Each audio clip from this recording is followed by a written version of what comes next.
Nakakapanindig balahibo ang kawalan ng hiya ng isang mayamang babae na kayang magbuhos ng malamig na tubig sa mukha ng isang kawawang nurse sa mismong harapan ng lahat para lang ipahiya at itaboy ito. Ginagawa niya ang lahat ng kasamaan para hindi malaman ng matandang bilyonaryo na ang nurse na yon ay ang tunay niyang apo, ang nag-iisang tagapagmana na sinubukan niyang ipapatay 20 taon na ang nakalipas para masolo ang buong yaman. Maupo ka rito sandali, ikukwento ko sa iyo ang karumaldumal na lihim ng pamilyang ito. Malamig ang hangin na sumalubong kay Aya nang bumukas ang naglalakihang pintuan na yari sa matigas na kahoy ng Nara. Ang mansyon ng pamilya sa loob ng Forbes Park ay tila isang palasyo na nagtatago ng napakaraming lihim. Sa bawat hakbang niya papasok ang tunog ng kanyang sapatos ay umaalingaw-ngaw sa makintab na sahig na gawa sa mamahaling marmol. Ang mga naglalakihang chandelier na nakasabit sa mataas na kisame ay nagbibigay ng maningning na liwanag. Ngunit sa kabila ng karangyaan, nakakaramdam si Aya ng matinding kaba at panginginig ng kanyang mga kalamnan.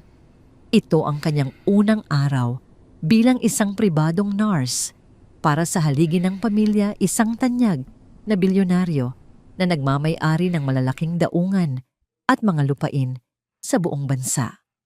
Huminga ng malalim si Aya at pilit na pinakalma ang kanyang sarili. Hinawakan niya ng bahagya ang kanyang dibdib kung saan nakatago sa ilalim ng kanyang uniforme ang kaisa-isang alaala ng kanyang yumao na inaisang gintong kwintas na naging anting-anting niya sa lahat ng pagsubok ng buhay.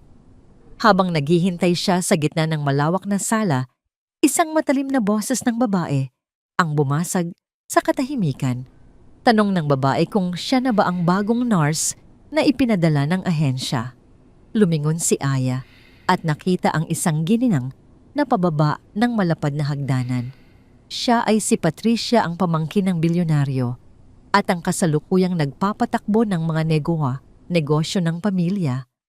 Nakasuot ito ng isang eleganteng pulang bestida at ang kanyang mukha ay kakikitaan ng labis na pagmamataas. Kasunod niya ay isang nakababatang lalaki na may nakakainsultong ngiti sa mga labi. Ito ay si Enzo, ang kaisa-isang anak ni Patricia. Nagbigay galang si Aya at mahinahong nagpakilala. Ipinapahayag na siya ang nakatakdang mag-alaga kay Don Carlos. Tiningnan ni Patricia si Aya mula ulo hanggang paa. Ang kanyang mga mata ay nanlilisik sa pagkadismaya. Isang mapangutyang namnang ngiti ang sumilay sa labi ng ginang. Sinabi nito na umaasa siyang hindi magiging pabigat si Aya sa bahay na yon dahil ang mga nakaraang nurse ay hindi tumagal ng kahit isang linggo dahil sa kawalan ng kakayahan. Sumabad si Enzo, inilalapit ang kanyang mukha kay Aya habang pinagmamasdan ang simpleng ayos ng dalaga. Idinagdag ng binata na sana ay hindi ito isang magnanakaw na nagpapanggap na nurse dahil ang mga gamit sa mansyon ay mas mahal pa sa buhay nito. Kahit na nakaramdam ng matinding pang-iinsulto, nanatiling nakatayo ng tuwid si Aya. Kinagat niya ang kanyang ibabang labi upang pigilan ang anumang emosyon na sumabog. Sanay na siya sa ganitong uri ng pagmamaliit. Mula noong lumaki siya sa isang mahirap na probinsya, ngunit ang misyon niya ay magtrabaho ng marangal. Sumagot siya ng may buong paggalang, iginigiit na professional siya at narito lamang upang gawin ang kanyang tungkulin. Hindi na sumagot si Patricia at sa halip ay mataray na inutusan ng isang kasambahay na ihatid si Aya sa silid ng matanda. Pagdating sa ikalawang palapag, pumasok sila sa isang madilim at malawak na silid. Amoy mamahaling tabako at lumang mga libro ang paligid. Ang mga kurtina ay nakasara, kaya naman tanging ang liwanag mula sa isang maliit na lampara ang nagbibigay tanglaw sa kwarto. Sa gitna nakatalikod at nakaupo sa isang silyang de gulong ang lalaking nakatakdang alagaan ni Aya. Si Don Carlos. Dahan-dahang lumapit si Aya at binati ang matanda. Ipinaalam niya na oras na para sa mga gamot nito. Marahas na inikot ni Don Carlos ang kanyang silyang de gulong upang harapin si Aya. Ang mukha ng bilyonaryo ay puno ng mga malalalim na kulubot, bakas ng maraming taon ng pamumuno at kalungkutan. Ang kanyang mga mata ay walang emosyon, matigas at puno ng galit sa mundo. Sa isang nanginginig, ngunit may autoridad na boses, inutusan niya si Aya na lumabas at dalhin ang mga gamot pabalik. Ipinagdiinan ng matanda na hindi niya kailangan ng awa o tulong mula sa isang estranghero na binabayaran lamang upang magpanggap na may malasakit. Hindi nagpatinag si Aya. Inilapag niya ang hawak na tray ng gamot sa isang maliit na mesa na yari sa kahoy. Mahinahon niyang ipinaliwanag na ang pag-inom ng gamot ay hindi tungkol sa awa, kundi para sa mismong kalusugan nito, at hindi siya aalis hanggat hindi nito nauubos ang mga inireseta ng doktor. Naningkit ang mga mata ng matanda. Hindi siya sanay na may sumusuway sa kanyang mga utos, lalo na mula sa isang hamak na empleyado. Sa labis na inis, hinampas ni Don Carlos ang kanyang tungkod sa gilid ng mesa. Ang malakas na pagtama ng kahoy sa mesa ay lumikha ng isang matalim na ingay na bumasag sa katahimikan ng buong silid. Nabigla ang matanda at nawalan ng balanse dahilan upang mahulog ang tungkod sa sahig at gumulong patungo sa paanan ni Aya.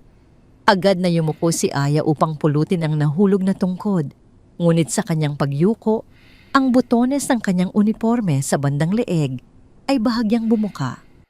Mula rito, dumulas at lumabas ang kwintas na kanyang itinatago. Ito ay isang palawit na hugis, bulaklak ng sampagita inukit mula sa purong ginto na gawa pa noong panahon ng mga Kastila. Ang gitna nito ay may nakatanim na maliliit na asul na bato na tila kumikislap ng tamaan ng liwanag mula sa lampara. Sa sandaling iyon, tila tumigil ang pag-ikot ng mundo ni Don Carlos. Ang kanyang matatalim na mata na kanina ay puno ng galit ay biglang nanlaki. Ang kanyang paghinga ay naging mabilis at mabigat. Tinitigan niyang mabuti ang gintong palawit na nakasabit sa leeg ng nakayukong dalaga. Kilalang kilala niya ang hugis, ang disenyo at ang bawat kurba ng alahas na yon. Iniangat ni Aya ang kanyang paningin nang mapansin ang matinding pananahimik ng matanda. Nakita niya ang panginginig ng mga kamay ni Don Carlos habang nakaturo ito sa kanyang dibdib. Tiniklop ni Aya ang kanyang kamay upang mabilis na itago ang kwintas, ngunit huli na ang lahat. Sa isang garalgal at halos nauubos ang hiningang boses, nagtanong ang bilyonaryo kung saan nakuha ng dalaga ang alahas na yon. Bakas ang panginginig at matinding emosyon sa bawat salita niya. Ipinagdiinan ng matanda na ang kwintas na yon ay pagmamay-ari ng kanyang anak na dalaga na 20 taon na niyang hinahanap. Sumigaw si Don Carlos pilit na hinihingi ang katotohanan. Napaurong si Iya sa sobrang gulat at kaba. Naging malamig ang kanyang mga kamay. Pautal-utal siyang sumagot na ang kwintas ay pag-aari ng kanyang ina. Ngunit ang malakas na sigaw ni Don Carlos ay umabot sa labas ng silid. Bumukas ng mabilis ang pinto at pumasok si Patricia kasunod, ang kanyang anak na si Enzo, at 2 malalaking lalaking gwardya. Nang makita ni Patricia ang sitwasyon, ang kanyang mga mata ay dumapo sa gintong sampagita na mahigpit na hawak ni Aya sa kanyang dibdib. Isang madilim na reaksyon ang dumaan sa mukha ni Patricia bago ito napalitan ng labis na pagkukunwari. Galit niyang idinuro si Aya. Pinaratangan niyang isang kawatan. Ang nurse isinisigaw na nasa bahay pa lamang ito ng ilang minuto ay nakapagnakaw na agad ng mahahalagang alahas ng pamilya. Ipinagtanggol ni Aya ang kanyang sarili, lumuluha, habang iginigiit na hindi siya magnanakaw at pamana sa kanya ng kanyang ina, ang kwintas. Ngunit hindi nakinig si Patricia. Matapang niyang inutusan ang 2 gwardya na hawakan si Aya at bawiin ang gintong alahas ng sapilitan. Mabilis na kumilos ang mga lalaki. Mahigpit nilang hinawakan ang magkabilang braso ni Aya. Dumaing sa sakit ang dalaga habang pilit na kinakaladkad palayo sa matanda. Nagpupumiglas siya ng buong lakas ginagamit ang kanyang bigat upang labanan ang mga kamay na nakapulupot sa kanya. Lumapit si Patricia ng may malamig na tingin. Itinaas ng ginang ang kanyang kamay upang pilit na hablutin ang kwintas mula sa leeg ni Aya. Sa gitna ng pisikal na paglalaban ng palawit ay pumihit pabaliktad. Sa likod ng gintong sampagita, may isang lihim na ukit na tanging ang orihinal na may-ari lamang ang nakakaalam. Pilit na ibinabangon ni Don Carlos ang kanyang sarili mula sa silyang degulong. Ang kanyang mga kamay ay nanginginig na nakakapit sa hawakan nito.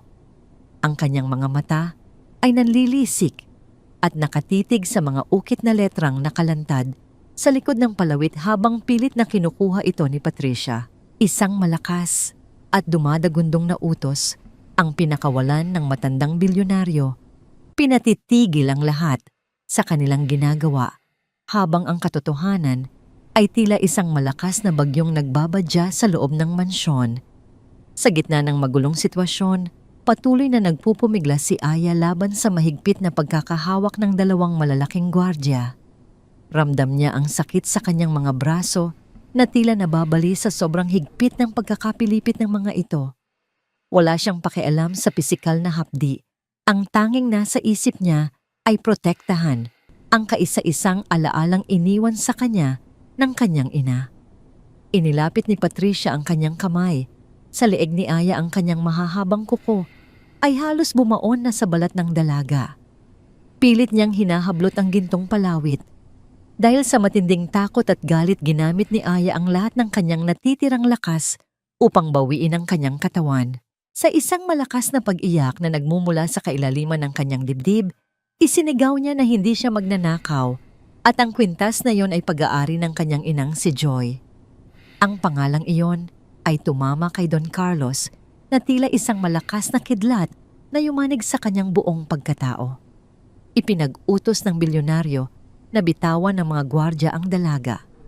Ang kanyang boses, bagamat garalgal at may bahid ng katandaan, ay nagtataglay ng isang kapangyarihang hindi maaring suwayin ng sinuman sa loob ng mansyong yon. Nabigla ang dalawang lalaki at mabilis na lumayo kay Aya. Maging si Patricia ay napatigil ang kanyang mukha, ay biglang namutla habang dahan-dahang umatras. Huminga ng malalim si Don Carlos, pilit niyang itinaas ang kanyang nanginginig na kamay at inutusan si Aya na lumapit sa kanya. Pinunasan ni Aya ang mga luhang tumulo sa kanyang mga pisngi at maingat na humakbang patungo sa silyang degulong ng matanda. Nanginginig din ang mga kamay ng dalaga nang hubarin niya ang kwintas at ilagay ito sa bukas na palad ng bilyonaryo. Pinagmasdan ni Don Carlos ang gintong sampagita.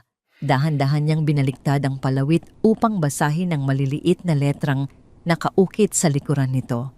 Ang mga salitang yon ay siya mismo ang nagpasadya. 20 taon na ang nakararaan. Para sa aking pinakamamahal na Joy, mula sa iyong papa. Namuo ang mga luha sa gilid ng mga mata ng matanda.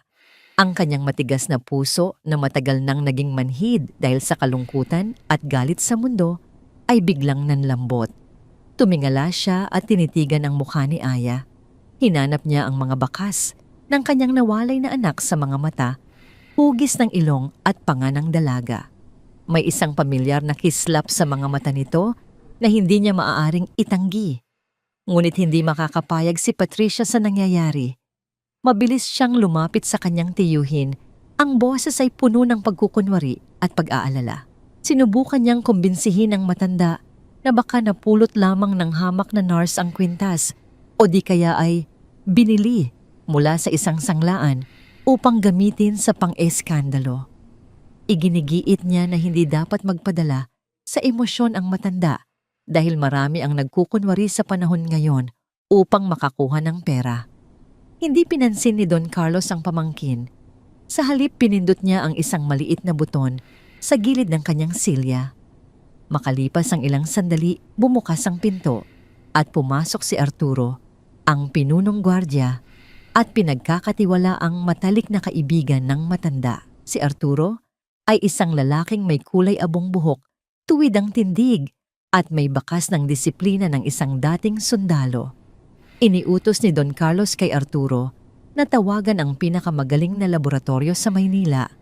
Nais niyang magsagawa ng pagsusuri sa dugo at DNA sa lalong madaling panahon. Titingnan nila kung totoong nananalaytay ang dugo ng mga bilyonaryo sa ugat ng dalagang nasa kanyang harapan. Ang kautosang ito ay nagdulot ng mabigat na katahimikan sa buong silid.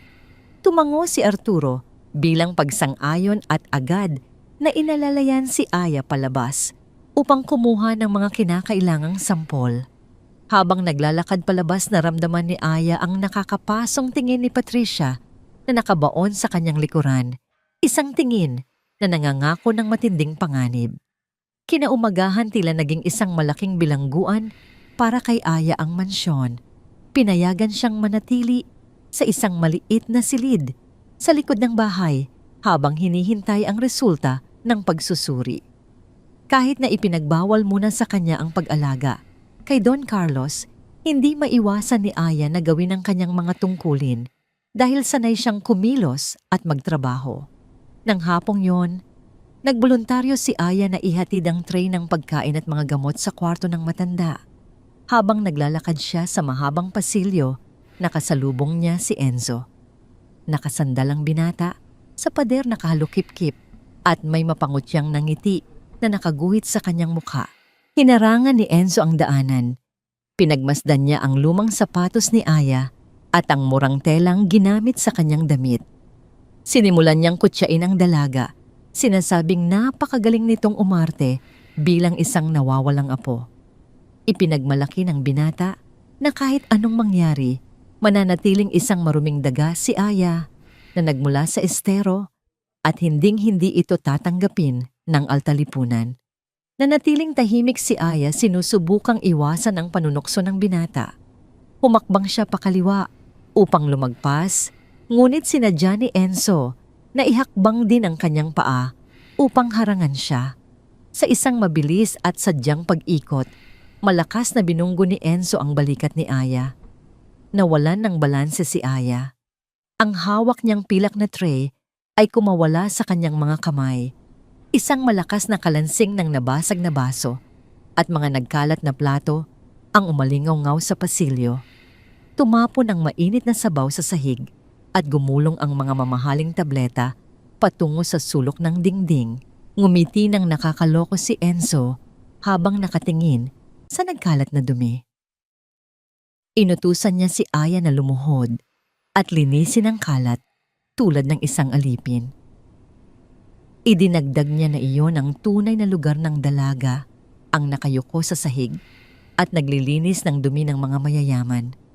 Sa halip na umiyak o magalit, nang walang kontrol tiningnan ni Aya si Enzo nang diretso sa mga mata. Wala ni katiting na takot sa kanyang mukha. Dahan-dahan siyang yumuko, hindi upang magpaalipin, kundi upang pulutin ang mga malalaking basag na salamin upang hindi makasugat ng iba. Habang inaayos ang kalat, mahinahon niyang binitawan ang mga salitang tumagos sa pagmamataas ng binata. Sinabi ni Aya na ang pera at apelyido ay maaaring ipamana, ngunit ang magandang asal at malinis na konsensya ay hindi nabibili ng kahit magkanong yaman. Nawala ang nangiti sa mukha ni Enzo. Namula ang kanyang mga pisngi sa labis na inis. Wala siyang maisagot sa matapang na pahayag ng hamak na nurse. Sa sobrang galit, sinipa niya ang isang bahagi ng nabasag na plato patungo sa direksyon ni Aya bago padabog na naglakad palayo. Napabuntong hininga na lamang si Aya, pinapatatag ang kanyang loob dahil alam niyang simula pa lamang ito ng kanyang kalbaryo sa loob ng mansyon. Samantala, sa isang lihim na silid-aklatan, sa kabilang bahagi ng bahay nakaupo si Patricia sa harap ng kanyang mahogany na mesa. Madilim ang paligid, tanging ang liwanag mula sa isang maliit na lampara ang nagbibigay ng anino sa kanyang seryosong mukha. Hawak niya ang isang kupita ng pulang alak, ngunit hindi niya ito iniinom. Ang kanyang isip ay tumatakbo ng napakabilis. Kung mapapatunayan na si Aya ang tunay na anak ni Joy, ang lahat ng kanyang pinaghirapan ay mawawalang saysay. Ang kontrol sa daungan ang mga malalawak na lupain at ang bilyong pisong pondo ng kumpanya ay mapupunta sa isang probinsyana. Hindi niya maaaring hayaan na mangyari ito.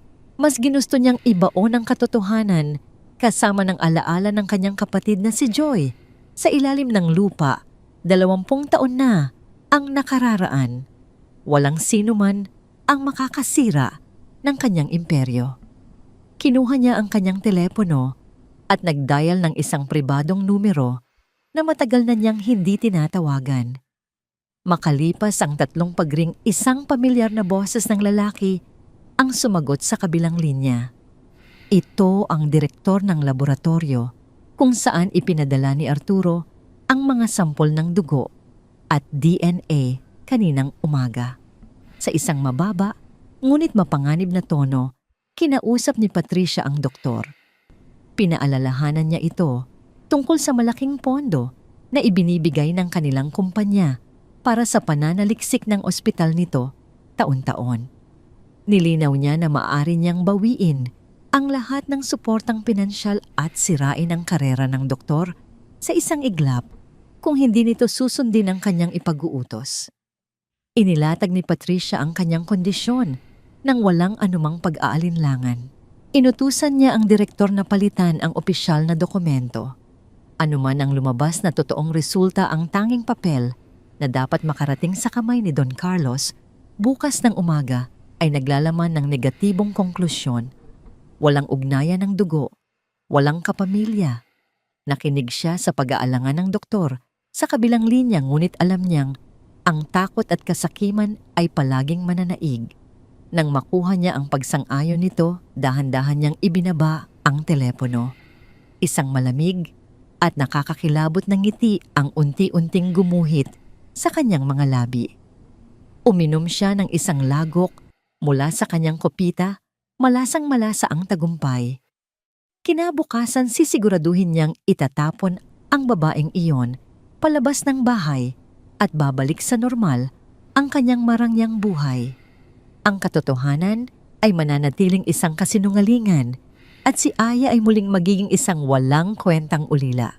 Madilim ang kalangitan sa labas ng mansyon ng mga nagdaang araw, tila sumasabay sa mabigat na emosyon na bumabalot sa buong kabahayan. Nagbabadya ang isang malakas na ulan.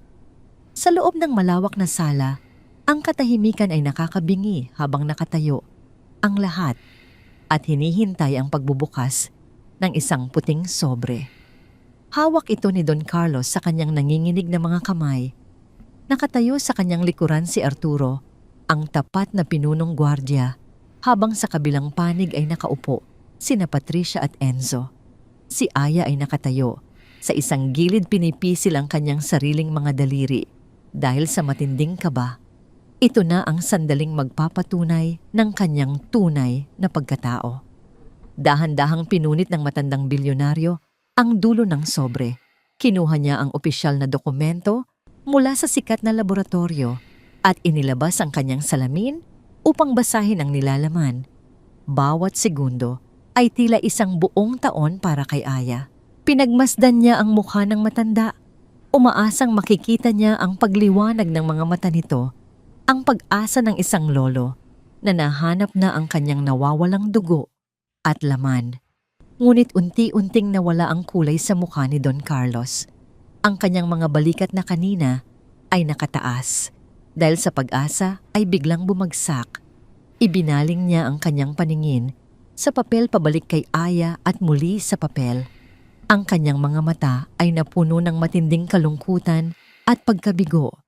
Sa isang malamig at mahinang boses, binasa ng matanda ang nakasulat na konklusyon. Walang porsyento ng pagkakatugma. Walang ugnayan ng dugo. Negatibo. Tila tumigil ang pagtibok ng puso ni Aya. Napanganga siya sa labis na gulat, hindi makapaniwala sa narinig. Mahina siyang umiling pilit na isinisigaw ng kanyang isip na may pagkakamali. Hakbang-hakbang siyang lumapit, iginigiit na imposibleng mangyari iyon dahil ang kwintas ay galing mismo sa kanyang inang si Joy. Ngunit bago pa man siya makalapit kay Don Carlos, mabilis na tumayo si Patricia. Ang mukha ng ginang ay naglalarawan ng huwad na awa na mabilis na palitan ng matinding pandidiri at galit. Nagtagumpay ang kanyang maitim na plano. Itinaas ni Patricia ang kanyang boses, ipinapahayag na tama ang kanyang kutob mula pa noong una. Pinaratangan niya si Aya na isang napakagaling na manlilinlang, isang babaeng nag-aral ng kasaysayan ng kanilang pamilya upang magnakaw ng yaman ng isang matandang nangungulila. Sinuportahan ito ni Enzo na nagpakawala ng isang nakakainsultong halakhak. Idinagdag ng binata na dapat nang tumawag ng pulis dahil isang malaking krimen ang pumasok sa kanilang pamamahay upang mang-uto ng bilyonaryo. Napaiyak si Aya. Tumingin siya kay Don Carlos, nagmamakaawa na paniwalaan siya nito na ulitin ang pagsusuri dahil alam niyang nagsasabi siya ng totoo. Ngunit, nakayuko lamang ang matanda, pilit na itinatago ang sariling pagluha. Tila tinanggap na ang mapait na katotohanan na nalinlang siya ng sariling damdamin. Lumapit si Patricia sa mahabang mesa kung saan nakapatong ang isang kristal na pitsel na puno ng malamig na tubig at yelo.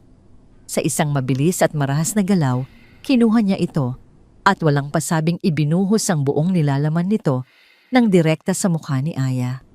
Ang nakakapasong lamig ng tubig ay mabilis na dumaloy sa buong mukha-buhok at uniporme ng dalaga. Nabigla si Aya at napaatras, sinusubukan pigilan ang pag-agos ng tubig sa kanyang mga mata. Tumulo ang malamig na likido mula sa kanyang baba patungo sa sahig na marmol lumilikha ng isang maliit na lawa ng tubig sa kanyang paanan. Matulis na tiningnan ni Patricia ang basang-basang dalaga. Sinambit niya ng may buong diin na iyon ay upang magising si Aya mula sa kanyang ilusyon. Inutusan niya ang dalaga na kunin ang kanyang mga basurang gamit at lumayas sa mansyon bago pa niya ipakaladkad ito sa mga aso sa labas. Pinagmasdan ni Enzo ang kawawang sitwasyon ni Aya. Ang kanyang muka ay punong-puno ng pagmamalaki at pangahamak. Hindi humagulhol si Aya. Sa kabila ng matinding kahihiyan sa harap ng maraming tao, pinunasan niya ang tubig sa kanyang mga mata at tumayo ng tuwid. Tiningnan niya ng diretso si Patricia. Sa isang matatag at hindi nanginginig na tinig, sinabi ni Aya na aalis siya dahil hindi niya kailangan ng pera ng kanilang pamilya. Ngunit bago siya tumalikod, ipinaalala niya sa ginang na ang katotohanan ay parang tubig. Gaano man ito pilitin ibaon at itawo, hahanap ito ng paraan upang lumabas. Tinalikuran niya ang mga taong mapanghusga at naglakad palabas ng mansyon nang hindi lumingon. Nang makalabas siya ng malaking pinto, bumagsak ang malakas na ulan. Tila nakikisimpatiya ang langit sa kanyang kalungkutan. Wala siyang dalang payong, tanging ang maliit na bag ng kanyang mga damit. Ang kanyang yakap-yakap habang nilalakad ang mahaba at sementadong kalsada ng Forbes Park. Basang-basa ang kanyang buong katawan, nanginginig sa lamig, ngunit ang apoy sa kanyang puso ay lalong nag-alab. Ipinangako niya sa kanyang sarili na hahanapin niya ang katotohanan tungkol sa pagkamatay ng kanyang ina kahit na nangangahulugan itong kalabanin ang pinakamakapangyarihang pamilya sa bansa. Samantala, sa loob ng mansyon, nanatiling nakakulong si Don Carlos sa kanyang madilim na silid-aklatan. Habang malakas na humahampas ang ulan sa kanyang salamin na bintana, muli niyang pinagmasdan ang pekeng dokumento ng DNA. Hindi siya makapaniwala. Ayaw tanggapin ng kanyang puso ang nakasulat doon dahil sa kanyang katigasan ng ulo at matalas na isip bilang isang negosyante na sanay sa mga kontrata. Sinuri niyang mabuti ang bawat pahina hanggang sa makarating siya sa appendice kung saan nakasulat ang mga medikal na impormasyon ng mga sample. Kumunot ang noo ng matanda. Binasa niya ang nakasulat na blood type o uri ng dugo sa ilalim ng pangalan ni Aya.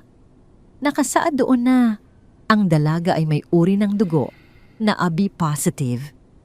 Isang matalim na memorya ang pumasok sa isip ni Don Carlos. Kabisado niya ang medikal na kasaysayan ng kanyang pamilya. Ang kanyang yumaong anak na si Joy ay may bihirang kondisyon sa dugo. Siya ay type O negative. Si Don Carlos mismo ay type O. Ayon sa simpleng agham ng medisina, na matagal na niyang pinag-aralan. Para sa kalusugan ng anak, imposibleng magkaroon ng anak na may type A bang isang inang may type O, kahit sino pa ang maging ama nito. Ang pekeng papel ay ginawa ng nagmamadali, kaya nakaligtaan ng nag-edit nito ang maliit. Ngunit napakahalagang detalyeng medikal na ito. Nanlaki ang mga mata ng bilyonaryo. Ang kalungkutan na pumipiga sa kanyang puso kanina ay mabilis na napalitan ng isang malamig at nakakikilabot na galit. Ginamit niya ang kanyang mga kamay upang ikuyom ang pekeng dokumento. Napagtanto niya kung ano ang nangyari. May isang taong nakapasok sa kanyang mga tauhan o sumuhol sa ospital upang palitan ang resulta. May isang taong labis na natatakot na mahanap niya ang kanyang tunay na tagapagmana. At iisa lamang ang taong may kakayahan, pera at motibo upang gawin iyon sa loob ng kanyang pamamahay.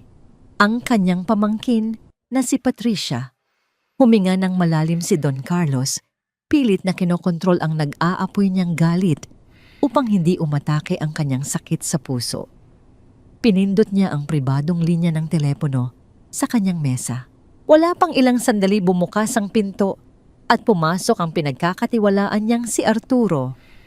Tinawag ni Don Carlos ang atensyon ng kanyang lumang kaibigan. Sa isang boses na mababa tahimik, ngunit nagdadala ng labis na panganib, sinabi niya kay Arturo na iniisip ng mga tao sa bahay na yon na isa siyang matandang hangal na madaling linlangin. Iniharap niya ang nalukot na papel at ipinaliwanag ang pagkakamali sa uri ng dugo. Nakita ni Arturo ang katotohanan. Tumalim din ang mga mata ng tapat na gwardiya nang maunawaan ang laro ni Patricia. Nagbigay ng isang mahigpit na kautusan si Don Carlos. Inutusan niya si Arturo na sundan ang dalaga palabas ng subdivision bago pa ito makalayo sa ulan. Ipinag-utos ng matanda na paupahan ng lihim ang isang ligtas na apartment para kay Aya malayo sa kaalaman ni Patricia. At higit sa lahat, kailangan kumuha si Arturo ng bagong sampol ilang hibla ng buhok ng dalaga upang ipasuri sa isang internasyonal na ospital na walang koneksyon sa kanilang kumpanya. Tumango si Arturo bilang tanda ng matinding katapatan at mabilis na lumabas ng silid upang isagawa ang plano. Naiwan si Don Carlos na mag-isa sa dilim ng kanyang kwarto. Nakatingin siya sa bintana, pinagmamasdan ang nag-aalborotong ulan sa labas. Isang bagyo ang kasalukuyang nananalasa sa buong syudad, ngunit alam ng matandang bilyonaryo na ang tunay at pinakamalakas na bagyo ay malapit na niyang pakawalan sa loob mismo ng kanyang sariling tahanan. Humanda sila dahil ang hustisya para sa kanyang anak at apo ay malapit ng maningil. Malayo sa karangyaan ng bilyonaryong subdivision sa isang maliit, ngunit malinis na apartment sa lalawigan ng Quezon City, nakaupo si Aya sa gilid ng kama habang nakatingin sa labas ng bintana. Ang patak ng ambon ay unti-unting dumudula sa salamin kasabay ng mabibigat na buntong hininga na kumakawala sa kanyang mga labi. Nakabalot siya sa isang makapal na kumot na ibinigay ni Arturo ang pinunong gwardya na sumagip sa kanya mula sa malamig at malupit na gabi. Bumukas ang pinto ng apartment at pumasok si Arturo. Bit-bit ang dalawang supot ng mga sariwang prutas at pagkain. Inilapag niya ito sa maliit na lamesa at binigyan ng isang mainit na ngiti ang dalaga. Tinanong ni Aya ang matandang gwardya kung bakit nito tinutulungan ng isang taong itinaboy na ng pamilya, lalo na at labag ito sa utos ni Patricia. Umupo si Arturo sa silyang kahoy sa tapat ni Aya. Sa isang mahinahon at seryosong tinig, ipinaliwanag niya na hindi lahat ng nakikita ng mata ay totoo at hindi lahat ng utos na naririnig sa mansyon ay galing sa nag-iisang hari. Ikinuwento niya kung paano natuklasan ni Don Carlos ang malaking pagkakamali sa pekeng resulta ng laboratorio, ang imposibleng detalye tungkol sa uri ng kanyang dugo at ng yumaong ina nitong si Joy. Nang marinig iyon, nanlaki ang mga mata ni Aya. Mahigpit niyang hinawakan ang gintong sampagita sa kanyang leeg. Ang luhang kanina pa niya pinipigilan ay tuluyan Nang umagos ngunit sa pagkakataong ito, hindi dahil sa sakit, kundi dahil sa matinding pag-asa. Naniwala ang kanyang lolo. Hindi siya nito itinakwil sa kanyang puso. Kumuha si Arturo ng isang malinis na gunting at isang selyadong plastik mula sa kanyang bulsa. Ipinaalam niya na kailangan nila ng bagong sampol para sa isang lihim na pagsusuri sa isang internasyonal na laboratorio na hindi sakop ng impluwensya ni Patricia. Walang pag-aalinlangang pumayag si Aya. Maingat na pinutol ni Arturo ang ilang hibla ng buhok ng dalaga at isinilid ito sa loob ng plastik bago nagpaalam upang dalhin ito agad sa isang pinagkakatiwalaang doktor sa sentro ng lungsod. Samantala, sa loob ng naglalakihang pader ng mansyon sa Forbes Park, ang hangin ay amoy tagumpay para sa mag-inang Patricia at Enzo. Sa madilim na silidaklatan, nakaupo si Don Carlos sa kanyang silyang degulong nakaharap sa bintana at tila nawalan na ng lakas upang harapin ang mundo. Ang kanyang balikat ay nakabagsak at ang kanyang paghinga ay sadyang pinabibigat. Ito ang perpektong ilusyon ng isang matandang tuluyan nang sumuko sa kalungkutan. Pumasok si Patricia na may dalang isang makapal na folder na naglalaman ng mga legal na dokumento. Ang ginang ay nakasuot ng isang mamahaling itim na terno. Ang mukha ay naglalarawan ng huwad na pag-aalala habang lumalapit sa kanyang tiyuhin. Inilapag ni Patricia ang mga papel sa ibabaw ng mahogani na mesa. Sa isang malambing ngunit mapanlinlang na boses, sinabi niyang oras na upang magpahinga ang matanda mula sa mabigat na pasanin ng kumpanya.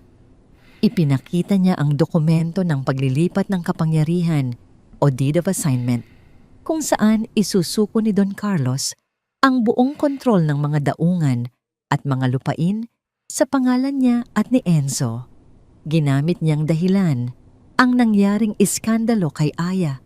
Iginigiit na maraming mga manlilinlang sa labas na nag-aabang ng pagkakataon upang pagnakawan ng pamilya, kaya dapat na itong ipasa sa tunay na kadugo upang maprotektahan. Dahan-dahang inikot ni Don Carlos ang kanyang silya upang harapin ang pamangkin. Ang kanyang mga kamay ay sinadya niyang panginginigin habang inaabot ang ginintuang bolpen. Tiningnan niya si Patricia nang may pagod na mga mata.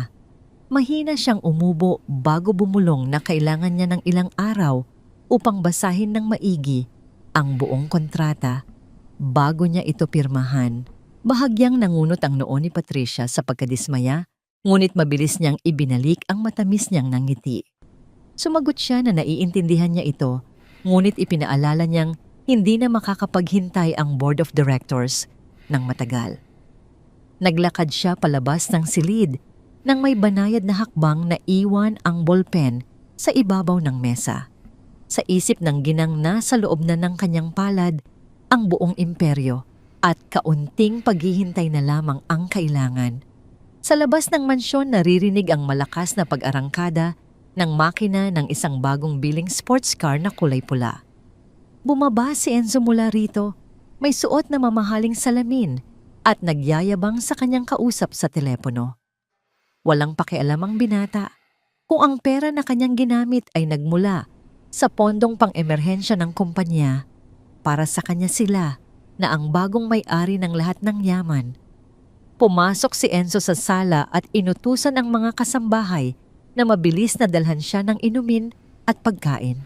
Sinipa niya ng bahagya ang gilid ng isang antigong upuan nang hindi agad nakasunod ang isang matandang katulong. Malakas siyang nagparinig na malapit na ang panahon kung kailan mapapalitan ang lahat ng patakaran sa bahay na yon dahil malapit nang bumaba sa pwesto ang matandang hukluban na naghahari-harian sa itaas. 3 araw ang lumipas na tila isang nagbabagang baga sa ilalim ng abo. Gabi na at tulog na ang karamihan sa mga nakatira sa mansyon. Bumukas ang lihim na pintuan sa gilid ng silid-aklatan ni Don Carlos. Pumasok si Arturo nang walang anumang ingay, hawak ang isang makapal at selyadong sobre mula sa internasyonal na laboratorio. Lumapit siya sa nag-iisang lampara na nakabukas sa ibabaw ng mesa. Hindi na nakayuko o nanginginig si Don Carlos. Ang matandang bilyonaryo ay nakaupo nang tuwid ang kanyang tindig, ay nagbabalik sa aura ng isang mabagsik at kinatatakutang hari ng mga daungan. Kinuha niya ang sobre mula kay Arturo at dahan-dahang pinunit ang gilid nito. Kinuha niya ang makapal na papel at binasa ang buong ulat mula sa itaas hanggang sa pinakailalim kung saan nakatatak ang opisyal na selyo at pirma ng mga dayuhang eksperto. Ang mga mata ni Don Carlos ay tumuon sa huling linya ng pahina. Resulta ng pagsusuri, 79%. Ang posibilidad ng pagiging lolo at apo ay kumpirmado. Isang mainit na luha ang tumakas mula sa matitigas na mata ng bilyonaryo. Ngunit ang luhang iyon ay hindi dulot ng kalungkutan, kundi ng matinding kaligayahan na mabilis na nauwi sa isang nagpupuyos na puot. Pinisil niya ang papel nang napakahigpit hanggang sa mamuti ang kanyang mga buko sa daliri. Nahanap na niya ang kaisa-isang natitirang piraso ng kanyang puso at sinubukan itong sirain, ipahiya at itapon ng sarili niyang pamangkin sa gitna ng malakas na ulan. Itinaas ni Don Carlos ang kanyang paningin at tinitigan si Arturo. Ang kanyang mga mata ay parang dalawang nag-aapoy na uling sa gitna ng kadiliman. Ang kanyang boses na kanina ay pinagmumukhang mahina ngayon ay dumadagundong sa awtoridad at galit. Inutusan ni Don Carlos si Arturo na ihanda ang pinakamagara at pinakamalaking hapunan na magaganap sa darating na linggo. Ipinag-utos niyang imbitahan ang lahat ng miyembro ng Board of Directors, ang pinakamalalaking namumuhunan sa kanilang kumpanya, at lalong-lalo na sina Patricia at Enzo. Ngunit bago pa man tumalikod si Arturo, idinagdag ni Don Carlos ang pinakamahalagang bahagi ng kanyang plano. Ipinag-utos niyang ibili si Aya ng pinakamagandang damit na babagay sa isang tagapagmana at ihanda ito para sa gabing iyon. Hindi lamang niya ipapabagsak si Patricia, nais niyang durugin ang pagmamataas nito sa mismong sandali na inaakala ng ginang na hawak na nito ang buong mundo. Isang malamig na giyera ang nakatakdang sumabog sa ibabaw ng hapagkainan at wala ni isa man kina Patricia at Enzo ang may ideya sa parusang naghihintay sa kanila. Sumapit ang pinakahihintay na gabi ng engrandeng hapunan sa mansyon ng pamilya. Ang buong paligid ng Forbes Park ay kumikinang sa dami ng mga mamahaling sasakyan na nakaparada sa mahabang driveway na pinapalibutan ng mga nagtataasang puno ng pino. Sa loob ng malawak na dining hall, ang mahabang mesa ay nagniningning dahil sa mga antigong kandelabra at mga plato na gawa sa purong pilak na may gintong gilid. Ang malalaking chandelier sa itaas ay nagliliwanag tila mga bituin na bumaba mula sa kalangitan. Lahat ng mahahalagang miyembro ng Board of Directors, ang matatandang kasosyo ni Don Carlos at mga kilalang bilyonaryo sa industriya ng daungan ay naroroon nakaupo sa paligid ng mesa. Sa kabilang dulo kabisera sa pwesto ng matanda, nakaupo si Patricia. Nakasuot siya ng isang napaka-eleganteng itim na bestida. Ang kanyang leeg at tainga ay napapalamutian ng mga nagkikinangang diamante. Ang kanyang muka ay puno ng matinding kumpiyansa at kapangyarihan. Sa kanyang kanan ay nakaupo si Enzo na nakasuot ng mamahaling suit at panay ang pag-inom ng alak habang nakikipagkwentuhan sa ibang mga bisita. Para sa mag-inang ito ang gabing iyon ay ang kanilang koronasyon. Ito ang sandali kung saan inaasahan nilang ibibigay ni Don Carlos ang buong kontrol ng kumpanya sa pamamagitan ng pagpirma sa deed of assignment sa harap ng lahat. Biglang tumahimik ang buong bulwagan nang bumukas ang malaking pintuan sa kabilang dulo. Pumasok si Arturo, ang pinunong gwardya, habang inaalalayan niya ang silyang de gulong ng bilyonaryo. Si Don Carlos ay nakasuot ng kanyang pinakamagarang itim na tuksido. Ang kanyang tindig ay tuwid at ang kanyang mga mata ay matalas tila isang hari na handang humarap sa kanyang mga nasasakupan. Wala na ang bakas ng kahinaan na ipinakita niya noong mga nakaraang araw. tumayo ang lahat ng bisita bilang paggalang habang naglalakad ang matanda patungo sa kanyang upuan sa kabisera, kaharap ni Patricia sa kabilang dulo. Nang makaupo siya, sinenyasan niya ang lahat na ipagpatuloy ang pag-uusap, ngunit nanatiling tahimik ang bulwagan. Ramdam ng bawat isa ang isang kakaibang tensyon sa hangin. Tumayo si Patricia. Hawak niya ang isang baso ng champagne at itinaas ito upang mag-alay ng isang toast. Sa isang matamis at malakas na tinig, nagpasalamat siya sa lahat ng dumalo at idineklara na ang gabing iyon ay isang napakahalagang bahagi ng kasaysayan ng kanilang pamilya. Ipinagmalaki niya na oras na para pamunuan ng bagong henerasyon ang imperyo ng kanyang tiyuhin upang ipagpatuloy ang pagpapalago ng yaman at protektahan ito mula sa mga taong naghahangad na sirain ang kanilang reputasyon. Ngunit bago pa man makatapos si Patricia at bago pa makainom ang iba, itinaas ni Don Carlos ang kanyang kamay. Ang kanyang garalgal, ngunit napakalakas na boses ay umalingaw-ngaw sa buong kwarto, pinipigilan ng anumang pagdiriwang na inihanda ng kanyang pamangkin. Sa isang malamig at nagbabantang tono, ipinahayag ng bilyonaryo na tama si Patricia ang gabing iyon ay para sa bagong henerasyon. Ngunit idinagdag niya na hindi si Patricia o ang walang kwentang si Enzo ang uupo sa kanyang trono. Ang nangiti sa mukha ni Patricia ay mabilis na naglaho. Kumunot ang noo ni Enzo at ibinaba niya ang kanyang baso ng pabalagbag. Ang buong board of directors ay nagkatinginan na babalot ng matinding pagtataka. Inutusan ni Don Carlos si Arturo na buksan ang pintuan ng bulwagan. Lahat ng mga mata ay lumingon patungo sa malaking double doors na yari sa kahoy ng Nara. Nang bumukas ito, pumasok ang isang babaeng hindi nila inaasahan. Si Aya, ngunit hindi na siya nakasuot ng basang uniforme na punit o lumang sapatos na may putik. Nakasuot siya ng isang mahaba at napakagandang pulang silk gown na humuhulma sa kanyang figura. Ang kanyang mahabang buhok ay nakatirintas ng maayos. Nakasabit sa kanyang leeg ang kumikinang na gintong sampagita. Ang kanyang bawat hakbang ay may dalang dignidad at katapangan, tila isang prinsesa na muling umangkin sa kanyang nawalang korona. Napasinghap ang mga bisita nang makita siya.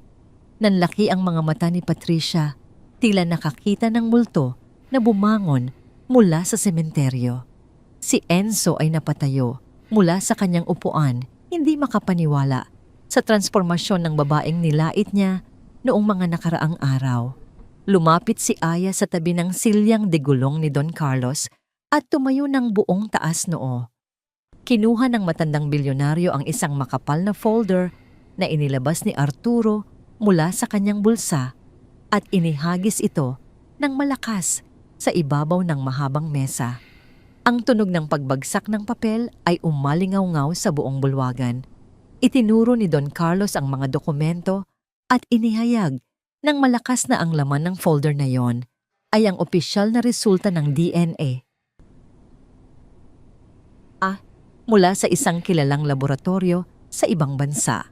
Ipinagmalaki niya sa harap ng lahat na ang babaeng katabi niya ay ang kaisa-isang tagapagmana ng kanyang pangalan, ang tunay na anak ni Joy at ang may-ari ng buong imperyo pagkatapos niyang mamatay. Nanginig ang buong katawan ni Patricia sa matinding galit. Namula ang kanyang mukha na tila sasabog anumang oras. Hindi niya napigilan ang kanyang sarili. Mabilis siyang naglakad patungo kay Aya habang tinuturo ito at sinisigawan ng mga masasakit na salita. Pinaratangan ni Patricia si Aya bilang isang napakagaling na ahas. Pilit niyang iginigiit sa mga bisita na ang dokumento ay huwad at ginagamit lamang ng dalaga, ang pagkabaliw at katandaan ni Don Carlos upang manakaw ang kayamanan ng pamilya. Ipinagdiinan niya na walang kahit isang patak ng dugong bughaw sa katawan ni Aya. Nang sapat na ang lapit niya, itinaas ni Patricia ang kanyang kamay upang malakas na sampalin ang mukha ng dalaga. Ngunit bago pa man tumama ang kamay ng ginang, mabilis na iniangat ni Aya ang kanyang sariling braso. Sinalo niya ang palad ni Patricia ng buong lakas at mahigpit na kinapitan ang pulso nito. Isang matinding pagkabigla ang rumehistro sa mukha ni Patricia. Tiningnan siya ni Aya ng diretso sa mga mata, puno ng malamig na galit at katapangan na natutunan niya mula sa kanyang buhay sa lansangan at probinsya. Sa isang matigas na tinig nagbabala si Aya. Sinabi niya sa ginang na huwag muling itataas ang kamay nito sa kanya dahil hindi na siya ang kawawang nurse na basta-basta na lamang mapapalayas. Isang marahas at napakalakas na paghawi ang ginawa ni Aya. Itinataboy ang kamay ni Patricia pababa na naging dahilan upang mawalan ng balanse ang ginang at mapaabante ng ilang hakbang. Nabigla ang buong bulwagan. Walang sino man ang nakakita kay Patricia na napahiya ng ganoon katindi. Tumayo si Enzo upang ipagtanggol ang kanyang ina, ngunit isang mabilis na pag-amba ng kamay ni Arturo ang pumigil sa kanya. Tiningnan ng pinunong gwardya ang binata nang may banta sa mata na sapat na upang umurong si Enzo. Nahihirapang huminga si Patricia dahil sa tindi ng kahihiyan. Ang kanyang perpektong plano ay gumuho sa isang iglap. Sa kanyang kawalan ng kontrol at pagkasuklam, nakalimutan niya ang kanyang sarili at muling sumigaw sa harap ni Don Carlos. Buong panggigigil na idineklara ng ginang na imposibleng mabuhay ang bata dahil alam niyang wala nang makakaligtas sa sunog at pagsabog ng helicopter bago pa man ito tuluyang bumagsak sa bangin. 20 taon na ang nakararaan. Isang nakakabinging katahimikan ang bumalot sa dining hall. Nanlaki ang mga mata ni Don Carlos. Tumigil din sa paghinga si Aya habang si Arturo ay napahawak ng mahigpit sa sandalan ng silya ng matanda. Ang mga mata ng mga miyembro ng Board of Directors ay nakapako kay Patricia. Tumitig ng napakatalim si Don Carlos sa kanyang pamangkin. Ang kanyang boses ay tila yelo sa sobrang lamig at panganib. Nang magtanong siya, ipinaalala ni Don Carlos sa lahat na sa opisyal na ulat ng pulisya ang helicopter ay bumagsak muna bago ito sumabog. Walang nabanggit sa balita at walang sinumang nakakaalam sa pamilya na umapoy at sumabog ang makina habang nasa ere pa ito. Tiniklop ng bilyonaryo ang kanyang mga daliri.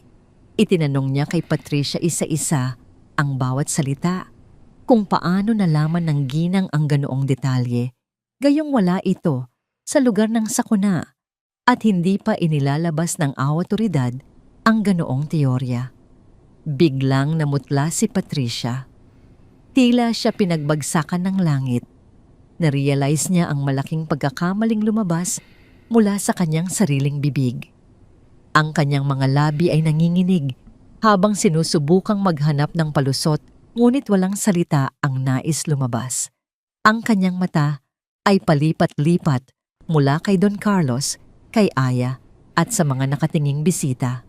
Ang katanungang iyon ay nakabitin sa hangin kasabay ng napakabigat na pagbabago sa direksyon ng buong katotohanan. Hindi na ito tungkol lamang sa kayamanan, kundi sa dugo at buhay na nawala. 20 taon na ang lumipas nang magalisan ang mga bisita pagkatapos ng napakalaking iskandalo sa hapagkainan. Isang nakakabinging katahimikan ang bumalot sa mansyon sa Forbes Park. Si Patricia at Enzo ay mabilis na nagtungo sa kanilang mga silid nang walang sinasabing salita. Pinipilit itago ang matinding pagkapahiya at kaba na nararamdaman. Ang kaninang mapagmataas na mukha ni Patricia ay napalitan ng isang blangko at maputlang reaksyon, tila isang taong nahuli sa sarili nitong bitag. Sa loob ng madilim na silid-aklatan, naiwan sina Don Carlos, Aya at Arturo. Nakapatong sa mahogany na mesa ang mga lumang dokumento mula sa kahon na itinago ng bilyonaryo sa loob ng 20 taon, ang opisyal na ulat ng pulisya tungkol sa pagbagsak ng helicopter ng kanyang anak na si Joy. Nakaupo si Don Carlos sa kanyang silyang degulong. Ang kanyang mga mata ay nanlilisik at nakatitig sa mga kupas na papel. Ang bawat salita na binitawan ni Patricia kanina sa hapagkainan ay umalingaw-ngaw sa kanyang isip. Sumabog bago bumagsak. Paanong nalaman ng kanyang pamangkin ang detalyeng yon, gayong ang opisyal na konklusyon ng awtoridad ay nasira ang makina dahil sa masamang panahon, ibinuka ni Don Carlos ang kanyang nanginginig na mga labi at sa isang mababa mapanganib na tinig, sinabi niya kay Arturo na ang aksidente ay hindi isang simpleng sakuna. Ito ay isang pinagplanuhang pagpatay. Inutusan niya ang pinunong gwardya na buksan muli ang investigasyon at hanapin ang sinumang buhay na saksi mula sa lalawigan ng Quezon kung saan bumagsak ang sinasakyang helicopter ni Joy. Tumango si Arturo bilang pagsang-ayon at mabilis na kinuha ang folder. Ikinuwento ng gwardya na may isang pangalan na paulit-ulit na lumilitaw sa mga lumang pahayagan noong panahong yon. Si Crispin, isang matandang magsasaka at tagapag-alaga ng gubat sa paanan ng bundok ng Quezon.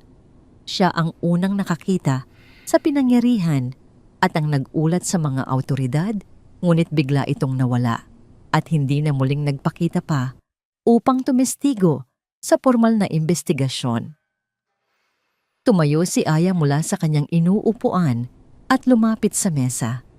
Matapang niyang idineklara kay Don Carlos na sasama siya kay Arturo upang hanapin ang magsasaka.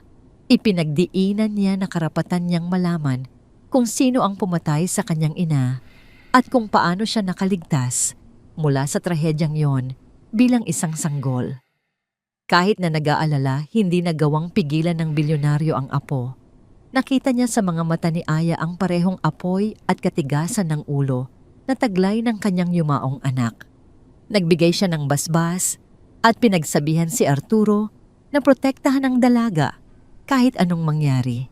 Kinaumagahan, habang abala ang buong bansa sa paghahanda para sa isang paparating na malakas na bagyo, tahimik na umalis sina Aya at Arturo gamit ang isang hindi kapansin-pansing sasakyan. Nagtungo sila patungong timog, papunta sa mabundok at liblib na probinsya ng Quezon. Samantala, sa mansyon sa Maynila, ang galit ni Enzo ay hindi na mapigilan. Tinanggalan siya ni Don Carlos ng lahat ng pribilehiyo at hinarangan ang kanyang mga credit card, pati na ang kanyang access sa pondo ng kumpanya. Wala na siyang pambili ng mga mamahaling alak at hindi na siya makapagyabang sa kanyang mga kaibigan. Dahil sa matinding inis, naglakad si Enzo patungo sa bagong silid na ibinigay kay Aya. Sinipa niya ang pintuan ng malakas hanggang sa bumukas ito. Pumasok siya at sinimulang itapon ang mga unan at kumot ng dalaga sa sahig. Pinagbabasag niya ang mga florera at ibinaligtad ang mga drawer ng damit upang ipakita ang kanyang pagkadismaya. Ngunit hindi niya alam, nakakatapos lamang maligo ni Aya bago ito nagbihis upang umalis kanina at nakalimutan ng dalaga ang isang maliit na kwaderno sa ibabaw ng kama. Kinuha ni Enzo ang kwaderno at mabilis na binasa ang laman nito. Dito nakasulat ang plano ni na Aya at Arturo na hanapin si Crispin sa lalawigan ng Quezon. Isang masamang namang ngiti ang gumuhit sa labi ng binata. Tumakbo siya palabas at nagtungo sa kwarto ng kanyang ina. Ipinakita niya kay Patricia ang kwaderno at ang nilalaman nito. Nang mabasa ni Patricia ang pangalan ni Crispin, biglang namutla ang kanyang mukha. Nanginginig ang kanyang mga kamay habang hawak ang maliit na libro. Naalala niya ang matandang magsasaka, 20 taon na ang nakararaan. Akala niya ay patay na ito o tuluyan ng nagtago sa takot matapos bayaran at bantaan ng kanyang mga tauhan noon. Kung makakapagsalita si Crispin, malalaman ni Don Carlos na inutusan niya ang isang mekaniko upang sirain ang linya ng langis ng helicopter bago pa man ito lumipad dahil hindi niya matanggap na mapupunta kay Joy at sa magiging anak nito ang buong mana. Kinuha ni Patricia ang kanyang lihim na telepono at agad na tinawagan ang kanyang mga pinagkakatiwalaang tauhan mula sa underground o sindikato na matagal na niyang binabayaran para sa mga maruruming trabaho. Sa isang mabilis at malamig na utos, idinirekta niya ang mga armadong lalaki nasundan sina Aya at Arturo patungo sa Quezon. Ipinag-utos niya na hanapin si Crispin bago pa ito makausap ng kanyang mga kalaban. At kung sakaling magkaharap-harap sila, binigyan niya ang mga tauhan ng huling basbas. Walang sino man ang dapat makabalik ng buhay sa Maynila. Linisin ang lahat ng ebidensya at palabasin na naaksidente sila dahil sa paparating na bagyo. Habang binabaybay ni Aya at Arturo, ang palikulikong kalsada ng bundok ang kalangitan ay unti-unting dumidilim. Ang hangin ay nagsimulang umihip ng malakas at ang unang patak ng ulan ay bumagsak sa salamin ng kanilang sasakyan. Tiningnan ni Arturo ang kanyang side mirror at napansin ang isang itim na SUV na walang plaka. Sumusunod sa kanila mula pa sa bayan ng Lucena. Hindi ito lumalampas, hindi rin nagpapahuli, tila nag-aabang lamang ng tamang pagkakataon. Tinanong ni Aya ang gwardya kung may problema, napansin ang seryosong ekspresyon nito. Huminga ng malalim si Arturo at mahigpit na hinawakan ng manibela. Sa isang kalmadong ngunit alertong boses, inutusan niya ang dalaga na magsuot ng seatbelt at humawakan ng mahigpit. Ipinaalam niya na may mga asong nakasunod sa kanila at hindi sila pala kaibigan. Bago pa man makasagot si Aya, bumilis ang takbo ng sasakyan. Isang malakas na busina ang umalingaw-ngaw mula sa itim na SUV sa likuran nila, senyales na nagsimula na ang isang mapanganib na habulan sa gitna ng paparating na unos. Ang daan patungo sa katotohanan ay pilit na hinaharangan ng mga demonyong galing sa nakaraan. Malakas ang pagbuhos ng ulan at walang tigil ang paghampas ng hangin sa mga puno ng niyog sa gilid ng madilim na kalsada sa probinsya ng Quezon. Ang palikulikong daan pababa ang bundok ay naging maputik at madulas. Sa loob ng sasakyan, mahigpit na nakahawak si Aya sa gilid ng kanyang upuan habang matalim ang tingin ni Arturo sa daan. Sa likuran nila, ang nakakabulag na ilaw ng itim na SUV ay walang patid na nakasunod, tila isang halimaw na naghihintay ng pagkakataon upang lamunin sila ng buhay. Isang matinding pag-arangkada ang ginawa ng SUV, pilit na ibinubunggo ang nguso nito sa likurang bahagi ng kanilang sasakyan. Napaatras ng bahagya si Aya dahil sa lakas ng impact. Tumunog ang bakal at yumanig ang buong loob ng kotse. Mahigpit na kinabig ni Arturo ang manibela upang hindi sila tuluyang mahulog sa malalim na bangin sa kanan.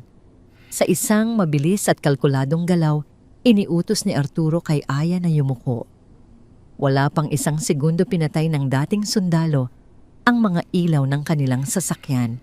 Ang paligid ay biglang binalot ng kumpletong kadiliman. Tanging ang kidlat mula sa langit ang nagbibigay ng panandaliang liwanag. Pinaikot ni Arturo ang sasakyan sa isang maliit at tagong daanan na natatabunan ng matataas na talahib at mga halamang gubat. Ang kanilang gulong ay dumaan sa makapal na putik at huminto sa likod ng isang malaking bato. Mula roon, pinagmasdan nila ang itim na SUV na nagpatuloy sa maling direksyon.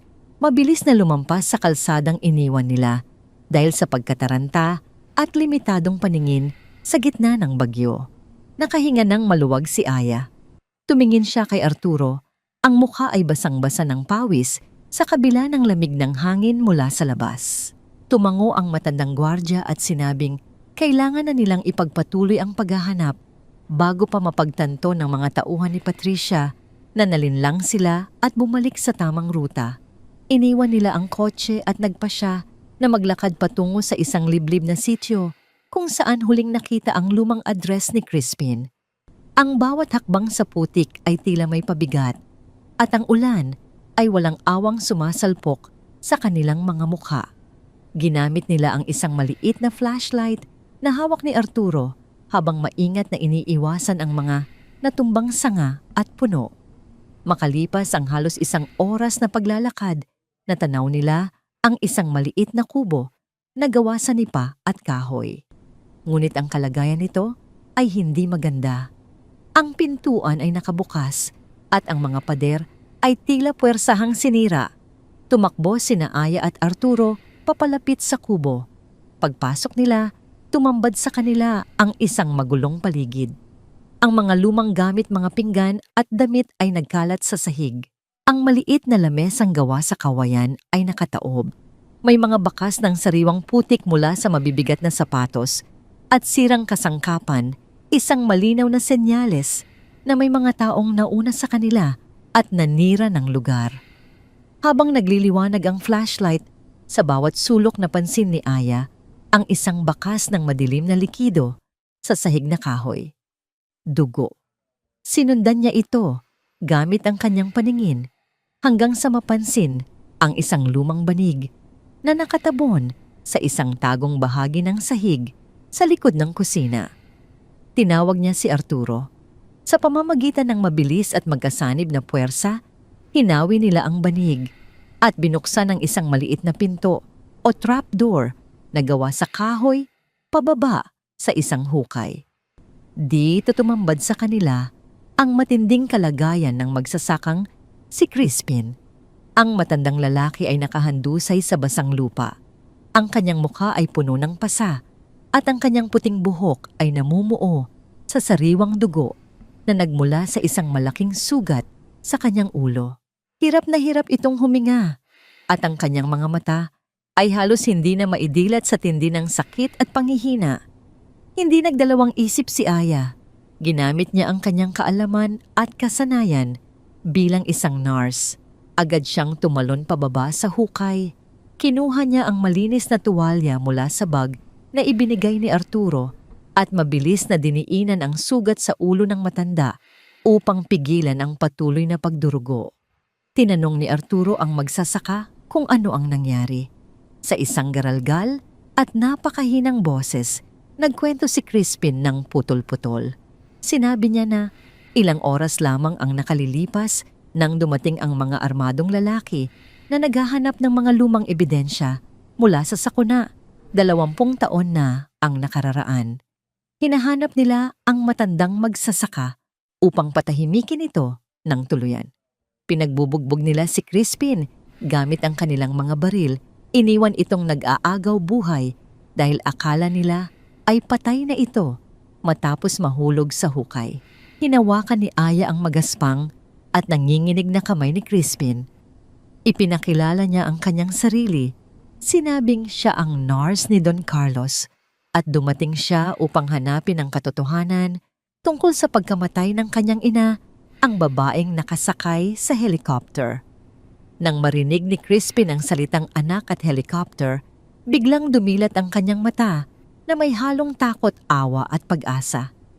Pilit niyang inaninaw ang mukha ni Aya gamit ang maliit na liwanag mula sa flashlight. Ang kanyang nanginginig na mga daliri ay humawak sa braso ng dalaga. Sa huling patak ng kanyang natitirang lakas, ibinulong ni Crispin na hindi aksidente ang nangyari sa kanyang ina. Inamin niyang siya mismo ang tumanggap at nagtago sa sanggol noong gabing iyon bago pa man may dumating na tauhan ng pamilya na nag-alay ng pera kapalit ng pananahimik. Ibinulong niya sa dalaga na may isang bagay na ibinili ng kanyang ina bago ito malagutan ng hininga sa gitna ng nag-aapoy na makina. Ngunit bago pa man niya matukoy kung ano yon, biglang namatay ang makina ng ulan. Sa halip na hangin, isang malakas na tunog ng gulong na kumakayod sa putik ang umaling-awngaw sa labas ng kubo. Ang mga ilaw ng itim na SUV ay tumama sa mga siwang ng dingding, sinusundan ng malalakas na yapak ng mga lalaking nagmamadaling bumalik upang siguraduhin kung talagang patay na ang matandang magsasaka at kung may nakarating na saklolo. Naging mabilis ang pintig ng puso ni Aya. Tumingin si Arturo sa itaas ng hukay, inihahanda ang kanyang sarili. Ibinaba ng dating sundalo ang flashlight at pinatay ito upang hindi sila mapansin. Inutusan ni Arturo si Aya na manatili sa ibaba at hawakan ang sugat ng matanda, anuman ang mangyari. Ang mga demonyo ni Patricia ay nakabalik at oras na para harapin ang tunay na giyera.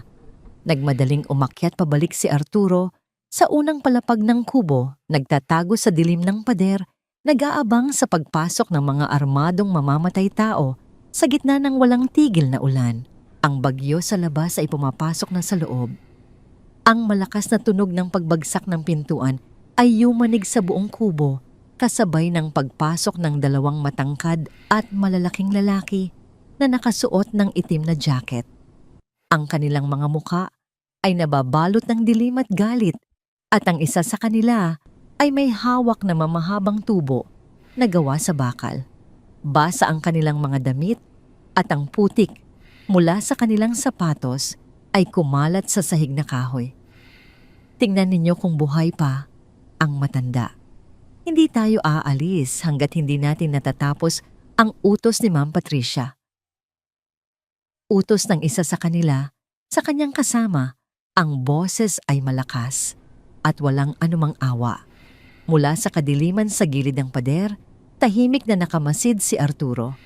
Ang kanyang paghinga ay mabagal at kontrolado, at ang kanyang mga mata nasanay sa dilim dahil sa kanyang pagsasanay bilang isang sundalo ay sinusuri ang bawat galaw ng mga kalaban. Alam niyang hindi siya maaaring magkamali. Ang lalaking may hawak na tubo ay humakbang patungo sa likod ng kusina, direkta sa kinaroroonan ng hukay. Ngunit bago pa man niya marating ang trapdoor, isang mabilis na anino ang lumabas mula sa dilim. Ginamit ni Arturo ang elemento ng sorpresa. Kinuha niya ang isang nabaling paa ng nakataob na lamesang kawayan at walang ingay na ipinalo ito ng buong lakas sa likod ng tuhod ng lalaki. Isang mahinang tunog ng nabaling buto ang narinig kasunod ng isang pigil na daing mula sa lalaki. Nawalan ito ng balanse at bumagsak sa sahig. Bago pa man ito makasigaw, mabilis na tinakpan ni Arturo ang bibig nito at ginamit ang hawakan ng baril na itinatago niya sa kanyang likuran upang malakas na hampasin ang sentido ng lalaki. Ang katawan nito ay biglang nanlambot at nawalan ng malay. Napalingon ang ikalawang lalaki sa biglaang kalabog, ngunit huli na ang lahat. Sumugod si Arturo na parang isang mabangis na tigre. Hindi niya binigyan ng pagkakataon ang lalaki na bunutin ang sarili nitong baril. Ginamit niya ang bigat ng kanyang katawan upang itulak ang lalaki pabalik dahilan upang malakas na tumama ang likod ng ulo nito sa matigas na poste ng kubo. Bumagsak din ito sa sahig na walang malay. Ang buong labanan ay natapos sa loob lamang ng ilang segundo, mabilis tahimik at nakamamatay. Mula sa ilalim ng hukay, nanginginig si Aya habang dinirinig ang mga kalabog sa itaas. Mahigpit niyang niyakap ang matandang si Crispin na halos hindi na humihinga dahil sa matinding takot. Tanging ang liwanag mula sa kidlat sa labas ang nagbibigay ng panandaliang ilaw sa kanilang madilim na kinalalagyan. Nang marinig niyang bumukas ang trapdoor, napapikit si Aya sa pag-aakalang katapusan na niya. Ngunit ang pamilyar na boses ni Arturo, ang kanyang narinig, sinasabing ligtas na sila sa ngayon. Umakyat si Aya mula sa hukay upang tulungan si Arturo na itali ang dalawang lalaking walang malay gamit ang mga lubid na nahanap nila sa gilid ng kubo. Habang nagtatali si Arturo, bumalik si Aya sa hukay upang tingnan ang kalagayan ni Crispin. Ang matandang magsasaka ay unti-unting nagkamalay. Ang kanyang mga mata ay nanlalaki at puno ng bagong determinasyon. Nakita niya ang katapangan ng mga taong dumating upang iligtas siya at alam niyang hindi na niya maaaring dalhin sa hukay ang lihim na matagal na niyang itinatago. Pilit na itinaas ni Crispin ang kanyang nanginginig na kamay at itinuro ang isang bahagi ng basang lupa sa ilalim ng sahig na gawa sa kawayan. Mahina niyang inutusan si Aya na hukayin ang lugar na yon. Kahit na nagtataka sumunod ang dalaga, ginamit niya ang kanyang mga kamay upang tanggalin ang malambot na lupa. Ilang pulgada lamang ang lalim na ramdaman niya ang isang matigas na bagay. Inalis niya ang natitirang lupa at dahan-dahang iniahon ang isang maliit na kahon na gawa sa bakal. Ito ay kinakalawang na at puno ng putik. Isang malinaw na palatandaan na matagal na itong nakabaon sa ilalim ng lupa. Dahan-dahan niyang binuksan ang takip nito. Sa loob ng kahon nakalatag ang isang luma at marupok na rosaryo na gawa sa kahoy. Ang mga butil nito ay gasgas na at ang krus sa dulo ay may bakas ng natuyong dugo. Nakapulupot sa rosaryong ito ang isang maliit at nakatuping piraso ng papel na naninilaw na dahil sa katagalan. Nanginginig ang mga kamay ni Aya habang kinukuha ang papel. Maingat niya itong binuksan. Ang sulat ay isinulat gamit ang asul na tinta, ngunit ang ilang mga salita ay nabahiran ng dugo, nagiging kulay itim na sa paglipas ng panahon. Ang sulat ni Kamay ay nanginginig at hirap basahin, tila isinulat ng isang taong nag-aagaw buhay. Ngunit habang binabasa niya ito, unti-unting nanlaki ang kanyang mga mata at bumuhos ang mga luhang hindi na niya kayang pigilan. Ito ang huling liham ng kanyang ina, si Joy. Papa, alam kong hindi na ako aabot ng umaga. Ang mabuting taong si Crispin ang nakahanap sa akin at tumulong sa aking panganganak. Mayroon ka ng apo. Pinangalanan ko siyang Daria. Isinusumpa ko sa iyo, Papa. Huwag mo siyang hahanapin ng hayagan. Ang aksidente ay kagagawan ni Patricia. Sinira niya ang linya ng langis. Ingatan mo ang aking anak mula sa kanya. Ingatan mo ang iyong apo, Papa. Humagulol si Aya habang yakap-yakap ang sulat. Ang bawat salita ay tila isang matalim na punyal na sumasaksak sa kanyang puso. Ito na ang patunay. Ito na ang katotohanan na isinulat mismo ng dugo at huling hininga ng kanyang ina. Nang marinig ni Arturo ang pag-iyak ng dalaga, bumaba siya sa hukay. Ipinakita ni Aya ang sulat. Binasa ito ni Arturo at ang kanyang mukha ay napuno ng matinding galit at awa para sa dalaga. Hinawakan niya ang balikat ni Aya, isang kilos na nagsasabing hindi ito nag-iisa sa laban. Kasabay ng pagbuhos ng luha ni Aya, isang malakas na tunog ng sirena ang unti-unting lumalakas mula sa di kalayuan. Ang mga pulis na tinawagan ni Arturo kanina, bago pa man sila pumasok sa liblib na lugar, ay nakarating na. Dumating na ang tulong. Ang mga demonyo ay nahuli na at ang katotohanan ay hawak na niya sa kanyang mga kamay. Ngunit habang nagaganap ang lahat ng ito, sa gitna ng bagyo sa Quezon, isang mas madilim na unos ang namumuo sa loob ng mansyon sa Maynila. Sa silid-aklatan, nakatayo si Patricia sa harap ng kanyang tiyuhin. Pinalibutan niya ang silyang degulong ni Don Carlos ng dalawa niyang personal na gwardya na hindi sakop ni Arturo. Hawak niya ang deed of assignment at ang gintong ballpen. Sa isang malamig at walang awang tinig, inutusan niya si Don Carlos na pirmahan ang dokumento. Nang tumanggi ang matanda, sinenyasan ni Patricia ang isa sa kanyang mga tauhan. Walang pag-aalinlangan marahas na itinulak ng gwardya ang silyang degulong dahilan upang bumagsak si Don Carlos sa sahig na marmol. Dumaing sa sakit ang matanda. Tiningnan niya si Patricia ng may matinding galit at pagkadismaya. Ngunit isang mapanlinlang na ngiti lamang ang isinukli ng kanyang pamangkin. Lumuhod si Patricia, inilapit ang kanyang mukha sa matanda at bumulong. Pirmahan mo na ito, tiyo. Aniya, ang bawat salita ay puno ng lason. O baka gusto mong isunod kita sa sinapit ng pinakamamahal mong anak. Ang banta ay malinaw. Ang katapusan ay malapit na. Ang kapangyarihan ay malapit ng tuluyang magpalit ng kamay sa loob ng bahay na itinayo sa dugo at kasinungalingan. Ang malakas na tunog ng sirena ng pulisya ay sumalubong kina Aya at Arturo habang mabilis silang naglalakbay pabalik sa Maynila. Isang police escort ang nasa unahan ng kanilang sasakyan. Binibigyan sila ng prioridad sa kalsada habang ang bagyo ay unti-unting humuhupa. Sa loob ng kotse, mahigpit na hawak ni Aya ang plastik na lalagyan kung saan nakalagay ang duguang liham ng kanyang ina at ang lumang rosaryo. Ang bawat segundo na lumilipas ay tila isang matalim na karayom na tumutusok sa kanyang dibdib, puno ng pag-aalala para sa kaligtasan ng kanyang lolo. Sa kabilang banda, nakatutok si Arturo sa telepono, nakikipag-ugnayan sa isang pinagkakatiwalaang kapitan ng pulisya sa Maynila. Ipinaliwanag niya ang buong sitwasyon mula sa pag-atake sa Quezon hanggang sa pag-amin na nakasulat sa liham. Nagbigay siya ng utos na ihanda ang isang warrant of arrest laban kay Patricia para sa kasong frustrated murder at conspiracy gamit ang testimonya ni Crispin at ang testimonya ng mga nahuling tauhan nito. Isang malaking operasyon ang inihahanda upang kubkubin ang mansyon sa Forbes Park.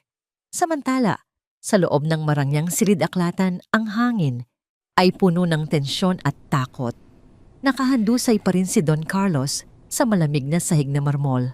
Ang kanyang paghinga ay mabigat at ang sakit mula sa kanyang pagkakabagsak ay kumikirot sa kanyang mga buto.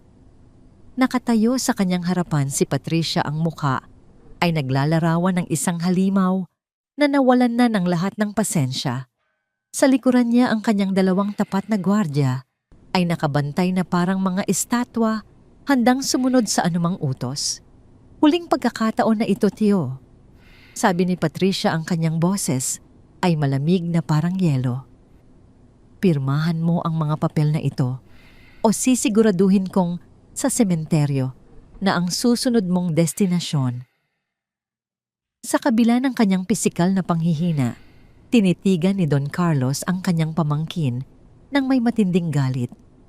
Ang kanyang boses, bagamat garalgal, ay puno ng tapang at paninindigan. Kahit patayin mo ako ngayon, hinding-hindi mo makukuha ang kahit isang sentimo mula sa akin. Ang lahat ng ito ay para sa aking apo. Nawala ang huling hibla ng kontrol sa sarili ni Patricia. Isang malakas at nakakabinging sigaw ang kumawala mula sa kanyang bibig. Sa sobrang galit, sinipa niya ang tagiliran ng matanda na nagdulot ng isang pigil na daing mula kay Don Carlos. Sa kabilang panig ng pintuan, nanginginig sa takot si Enzo. Nakatayo siya roon, nakikinig sa bawat sigaw at bawat kalabog. Nakita niya kung paano bumagsak ang kanyang lolo. Nakita niya kung paano naging isang demonyo ang kanyang sariling ina. Ang lahat ng kanyang pagmamataas at kayabangan ay biglang naglaho, napalitan ng isang malamig na takot na gumapang sa kanyang buong katawan. Hindi niya lubos akalain na hahantong sa ganito ang kasakiman ng kanyang ina. Biglang isang malakas na pagbasag ng salamin mula sa bintana sa likod ng silid-aklatan ang bumasag sa katahimikan. Mula roon, mabilis na pumasok si Arturo, kasunod ang ilang pulis na nakauniporme. Kasabay nito, ang pangunahing pintuan ng silid-aklatan ay malakas na sinipa at bumukas. Mula roon, pumasok si Aya, ang kanyang mga mata ay nag-aapoy sa galit habang nakikita ang kanyang lolo na nakahandusay sa sahig. "Tigilan mo yan!" Malakas na sigaw ni Aya, ang kanyang boses ay umaling-awngaw sa buong silid. Napalingon si Patricia at nanlaki ang kanyang mga mata nang makita si Aya at ang mga pulis. Ang kanyang mukha ay namutla, ngunit mabilis itong napalitan ng isang desperadong galit. Paano kayo nakabalik?" Bulong niya sa sarili, hindi makapaniwala na nabigo ang kanyang plano.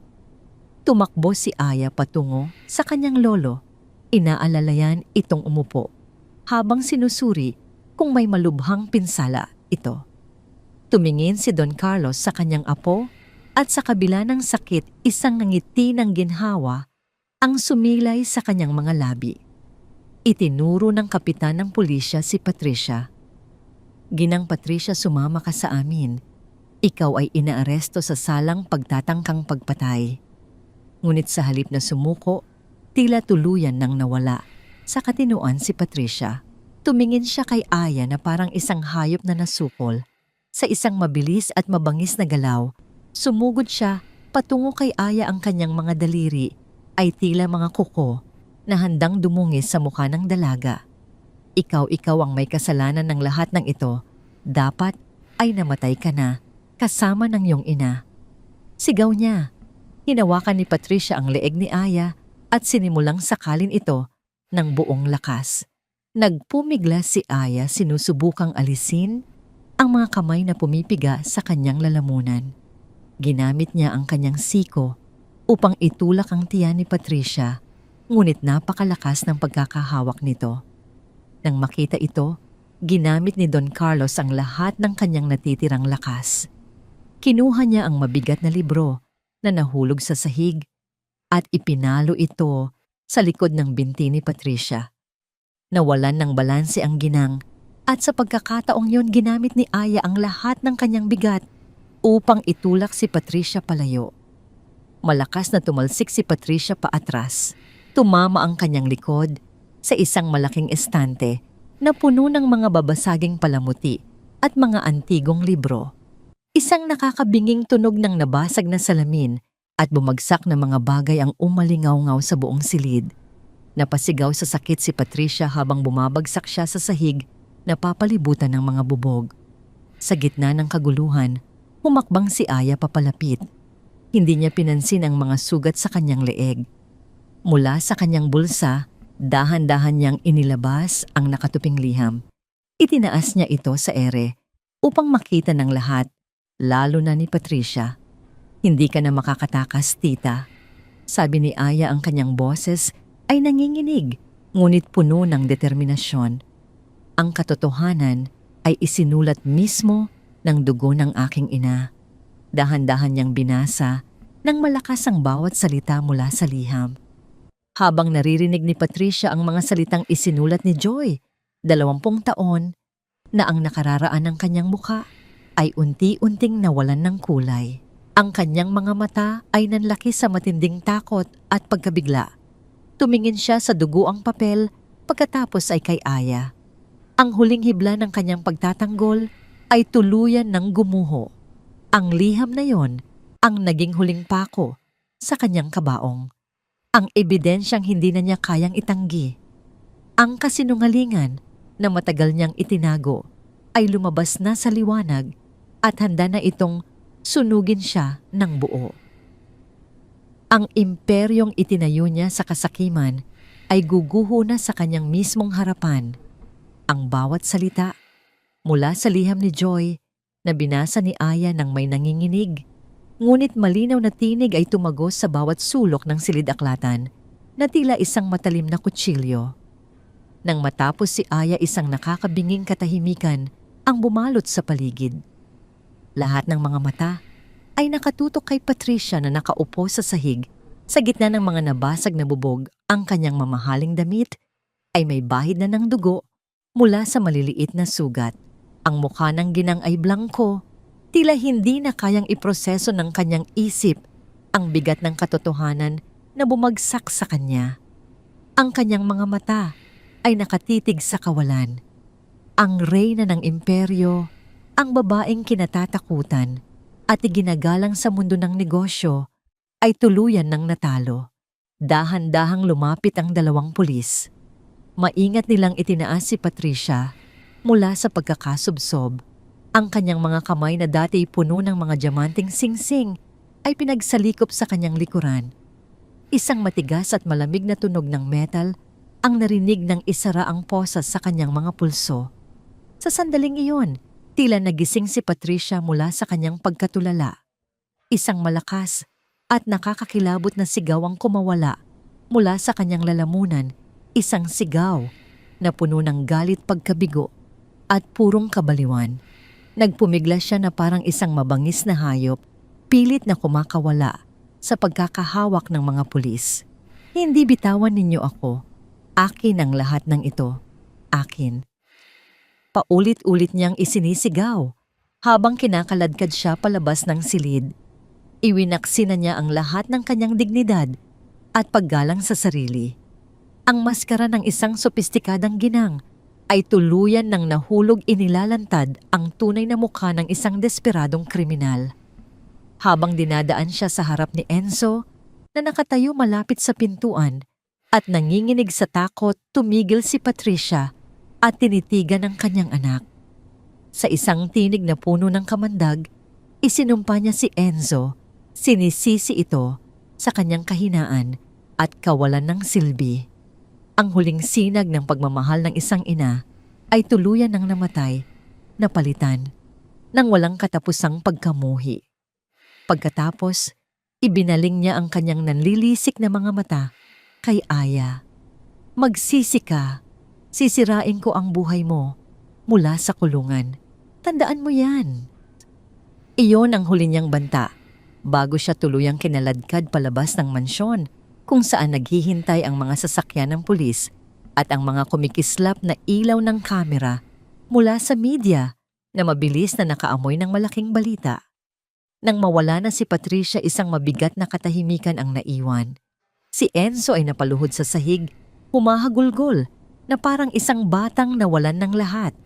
Ang kanyang kinabukasan, ang kanyang pangalan at ang kanyang yaman ay naglaho kasama ng pag-aresto sa kanyang ina. Tinalikuran siya ni Don Carlos, walang anumang awa na ipinakita para sa apong naging kasabwat sa kasamaan. Lumipas ang isang buwan. Ang ingay ng media tungkol sa trahedya sa pamilya ay unti-unting humupa. Si Patricia ay nakakulong habang hinihintay ang kanyang paglilitis na haharap sa napakaraming kaso na sinigurado ni Don Carlos na habang buhay siyang mananatili sa bilangguan. Si Enzo, matapos tumestigo laban sa sariling ina, ay piniling lisanin ng bansa at magsimula ng bagong buhay sa ibang lugar, dala ang kahihiyan at pagsisisi. Isang maaraw na umaga, naglakbay sina Don Carlos at Aya pabalik sa probinsya ng Quezon. Ngunit sa pagkakataong ito, hindi na sila nagmamadali o tumatakas. Dinalaw nila si Crispin sa isang maliit ngunit magandang bahay na ipinatayo ni Don Carlos para sa kanya malayo sa bundok kung saan ligtas na siyang mamumuhay ng payapa. Nakaupo sila sa beranda, umiinom ng mainit na kape habang pinagmamasdan ang luntiang paligid. Nagpasalamat ng lubos si Crispin, ang kanyang mga mata ay puno ng luha ng pasasalamat. Sa wakas, pagkatapos ng 20 taon, nakalaya na siya mula sa bigat ng takot at konsensya na kanyang pinasan. Nang hapon na yon, sa unang pagkakataon, dinalaw ni na Don Carlos at Aya ang lugar kung saan bumagsak ang helicopter. Sa isang tahimik na bahagi ng gubat, nagtayo si Don Carlos ng isang maliit na monumentong gawa sa puting marmol. Nakaukit doon ang pangalan ni Joy at isang maikling dasal. Nagyakapan ng maglolo sa harap ng monumento. Umiyak si Aya hindi na dahil sa sakit, kundi dahil sa wakas ay natagpuan na niya ang kapayapaan para sa kanyang ina. Si Don Carlos naman ay humingi ng tawad sa kanyang apo para sa mga taon na hindi niya ito nakasama at ipinangako na gagawin niya ang lahat upang mapunan ang mga nawalang sandali. Sa pagbabalik nila sa Maynila, isang bagong kabanata ang nagsimula. Sa isang malaking pagpupulong ng Board of Directors, opisyal na ipinakilala ni Don Carlos si Aya, hindi na bilang isang tagapagmana, kundi bilang ang bagong vice chairperson ng buong korporasyon. Sa simula, marami ang nag-alinlangan, ngunit sa tulong at gabay ng kanyang lolo at sa likas na talino at determinasyon na minana niya sa kanyang mga magulang, unti-unting nakuha ni Aya ang respeto ng lahat. Sinimulan nilang linisin ang kumpanya, tinatanggal ang mga taong naging tapat kay Patricia at pinapalitan sila ng mga taong may integridad at tunay na kakayahan. Hindi na siya ang mahiyain at takot na nurse na pumasok sa mansyon. Siya ay naging isang malakas, matalino at mahabaging leader. Isang gabi habang papalubog ang araw, nakatayo sina Aya at Don Carlos sa balkonahe ng mansyon, pinagmamasdan ang ginintuang kulay ng kalangitan sa Maynila. Ang hangin ay sariwa at payapa. Hinawakan ni Don Carlos ang kamay ng kanyang apo. "Alam mo, apo," sabi ng matanda, "ang yaman at kapangyarihan ay parang tubig dagat. Habang lalo kang umiinom, lalo kang nauuhaw. Halos malunod ako dyan, ngunit ipinaalala mo sa akin kung ano ang tunay na mahalaga." Ngumiti si Aya at mas hinigpitan ang hawak sa kamay ng kanyang lolo. "Ang pamilya," bulong niya. "Oo, ang pamilya," sagot ni Don Carlos. Ang kanyang mga mata ay nangingilid sa luha ng kaligayahan. Sa kanyang leeg, kumikinang ang gintong sampagita sa huling sinag ng araw. Hindi na ito isang simpleng alahas o isang alaala lamang ng nakaraan. Ito na ngayon ay isang simbolo ng katatagan pag-asa at ng isang pag-ibig na nagtagumpay laban sa pinakamatinding kadiliman. Ang bagyo ay tapos na at para sa kanila, isang napakagandang umaga ang kasisimula pa lamang. Nakakadurog talaga ng puso na makita ang isang matapang at iginagalang na haligi ng tahanan na gumuhuho sa sakit sa kanyang katandaan matapos malaman na ang kadugo na kinupkop niya ang siya palang nasa likod ng trahedya ng sarili niyang anak. Parang may nakabara sa lalamunan ko habang iniisip kung paano nagawa yon sa sariling pamilya. Pero kahit gaano pa kagaling itago ang kasalanan, ang malaking utang na loob at kabutihan ng isang simpleng magsasaka mula pa noong 20 taon ang siyang naglabas ng katotohanan sa liwanag. Maupo ka muna rito. Nang ilang sandali ikukwento ko sa iyo kung paano naningil ang tadhana sa labis na kasakiman.